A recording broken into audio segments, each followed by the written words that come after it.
Hello everyone. Welcome to Maths with Gitu. What is a perpendicular bisector? A line that cuts a side into two equal parts and makes 90-degree angle.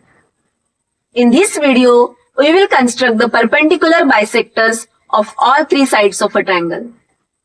So, keep your instruments ready. Let's begin the construction.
So, remember this. Perpendicular bisectors of any triangle meet at one point called circumcenter. For acute, it is inside. For right, it is on hypotenuse, and for obtuse triangle, it's outside. And the main property is circumcenter is equidistant from the vertices of the triangle. Try this, verify and comment. If this helped you, please like, share and subscribe. See you in the next video.